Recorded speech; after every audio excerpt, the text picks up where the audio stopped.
Plan Santé 2022, les propositions de l'Académie de médecine. Si l'Académie de médecine approuve les principales mesures du Plan Santé 2022, elle propose quand même 9 priorités. Les voici. Depuis lundi 18 mars, les députés examinent le projet de loi qui réforme l'organisation de la santé. Le vote aura lieu le mardi 26 mars prochain.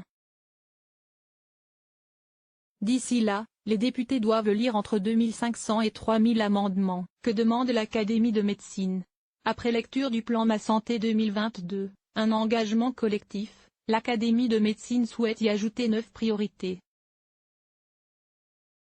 1. La mise en place des assistants médicaux. Cette dernière ne doit pas seulement viser l'augmentation de la patientèle et la réduction des délais de rendez-vous, mais penser à la restauration de la relation médecin-malade et au temps d'écoute nécessaire pour chaque patient.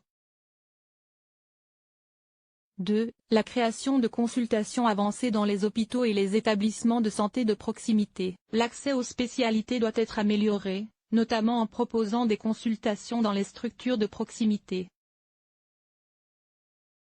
3. La création de plateaux médico-techniques de proximité, cela concerne notamment l'imagerie et la biologie, afin qu'il n'y ait pas de concurrence néfaste ou des investissements non utilisés faute de personnel.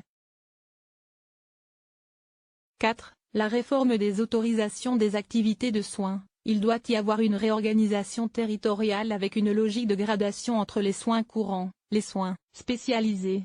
5. La réorganisation territoriale. La pierre angulaire de cette réorganisation est le projet médico-soignant partagé qui doit être construit par les professionnels et les soignants. 6. La réforme des nomenclatures. Les nomenclatures doivent être simplifiées. Pour cela, l'Académie propose d'utiliser le Système national des données de santé, de mettre en route des registres performants et d'introduire des indicateurs pertinents. 7. La réforme de la gouvernance hospitalière. L'Académie propose de donner au président de la commission médicale d'établissement la responsabilité et la signature sur les questions médicales, en association avec le doyen dans les centres hospitalo-universitaires. 8. La formation des médecins, une actualisation périodique des connaissances des praticiens hospitaliers avec une certification est nécessaire pour garantir le maintien de leurs compétences. 9. Le numérique et l'intelligence artificielle. Il est indispensable que la France accroisse ses efforts pour permettre à tous les citoyens de profiter des nouvelles technologies.